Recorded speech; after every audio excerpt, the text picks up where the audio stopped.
بسم اللہ الرحمن الرحیم۔ قرآن مبین میں 4 صورتیں ایسی ہیں جو 4 کل شریف کے نام سے معروف ہیں۔ چاروں صورتوں میں لفظ کل کامن ہے۔ کل کے معنی ہیں کہیے یا کہہ دیجئے۔ بظاہر اتنا کہنا کہ کل یعنی کہہ دیجئے عام فہم لوگوں کے لیے اتنا اہمیت کا حامل نہیں ہے، لیکن اس لفظ میں چھپی حقیقت جاننے والوں کے نزدیک اس لفظ کل کی اہمیت نہایت گراں قدر ہے۔ اس لفظ میں کئی حقیقتیں پوشیدہ ہیں، لیکن یہاں آپ ایک ہی باطنی حقیقت جان لیں جس کا جاننا سمجھنا آپ کے لیے بہت ضروری ہے، جو علم طریقت کا ایک راز بھی ہے۔ ابھی وضاحت جاری ہے، اسے توجہ سے سمجھیں، اور اگر آپ بڑے دل والے ہیں تو اس آگہی ٹی وی کو سبسکرائب کر لیں، اس سے آپ کو فائدہ ضرور ہوگا انشاءاللہ۔ دنیا میں جب ہم کسی بھی کام کی تکمیل کے لیے عمل کا آغاز کرتے ہیں تو سب سے پہلے اس کام کی بنیاد قائم کرتے ہیں۔ ٹھیک اسی طرح فہم القرآن کے ظاہری و باطنی نکات ہر طرز عمل میں بنیاد سے لے کر مکمل تکمیل تک ہماری رہنمائی کرتے ہیں۔ جب انسان اپنے ایمان کی عمارت بنانے کا ارادہ کرتا ہے، اپنے نفس کی اصلاح کے لیے تزکیات نفس کے مراحل کا آغاز کرنے لگتا ہے، تو لفظ کل اس ایمانی عمارت کی بنیاد میں اہم رول ادا کرتا ہے۔ کیسے؟ سمجھ لیں۔ جب چاروں کل شریف یہ قرآنی صورتیں آپ صلی اللہ علیہ وآلہ وسلم کے قلب اقدس پر نازل ہوئیں تو تب اللہ پاک نے آپ صلی اللہ علیہ وآلہ وسلم سے فرمایا کہ کہہ دیجئے، تو آپ صلی اللہ علیہ وآلہ وسلم نے صحابہ اکرام سے کہا کہ کہہ دیجئے، پھر ان سے ہم تک یہ پیغام الہی پہنچا۔ اب یہاں ایک سوال اٹھتا ہے۔ مثال کے طور پر اس آیت میں آیا ہے کہ کہو اللہ ایک ہے۔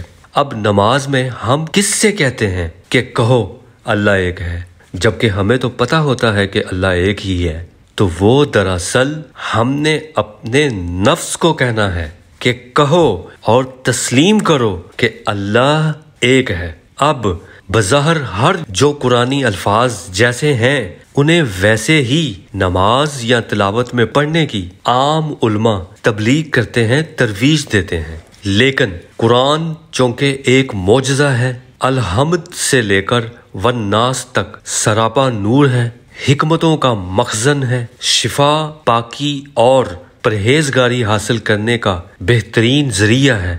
اس میں پوشیدہ حکمتوں اور حقیقتوں کو سمجھے بنا ہی پڑھتے جانا ایسے ہی ہے جیسے کوہلو کے بیل کی طرح ایک ہی مدار میں گھومتے رہنا۔ یوں قرآنی مقصد حاصل نہیں ہوتا، انسان اپنی حقیقی منزل تک نہیں پہنچ پاتا۔ اس لیے اللہ والوں کا معاملہ اور طرز عمل عام علماء اور اسکالرز سے مختلف ہوتا ہے۔ بہرحال قرآن کی آیات کے 2 رخ ہوتے ہیں، ایک کا تعلق ظاہر سے ہوتا ہے اور دوسرے کا تعلق باطن سے ہوتا ہے۔ مثال کے طور پر انہی 4 کل شریف کی پہلی 4 آیات کو قرآن کی ترتیب کے لحاظ سے سمجھیے۔ پہلے سورۃ الکافرون آئی۔ اس سورت کا ظاہری ترجمہ و تفسیر یہ ہے کہ آپ صلی اللہ علیہ وآلہ وسلم سے فرما دیا گیا کہ آپ کافروں سے کہہ دیں، جو کافر آپ صلی اللہ علیہ وآلہ وسلم سے دین کے معاملے میں تکرار کرتے تھے، کہ میں جس رب کی عبادت کرتا ہوں تم نہیں کرنے والے۔ لیکن اگر ہم اس سورت کی پہلی آیت کو نماز میں پڑھیں گے تو ہم کن کافروں سے کہیں گے کہ اے کافروں؟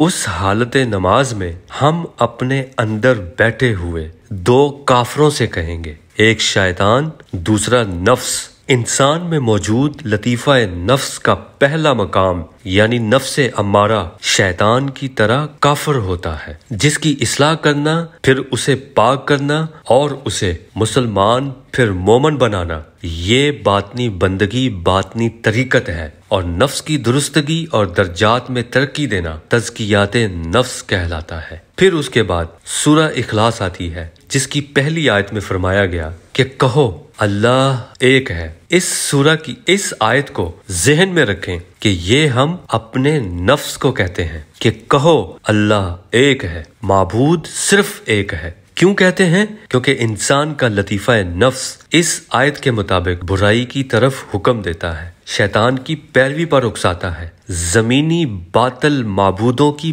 بندگی پر لگاتا ہے، شرک کرواتا ہے۔ اس لیے ہم حالت نماز میں اس صورت کا نور اخذ کر کے اپنے قلب میں اتارتے ہیں، اور پھر وہ نور قلب سے ہو کر نفس میں جاتا ہے، رگ رگ میں جاتا ہے۔ پھر ایک وقت میں انسان کا ظاہر و باطن ایک ہی خدا کی عبودیت اختیار کرتا ہے اور عمل توحید پر کامل ہو جاتا ہے۔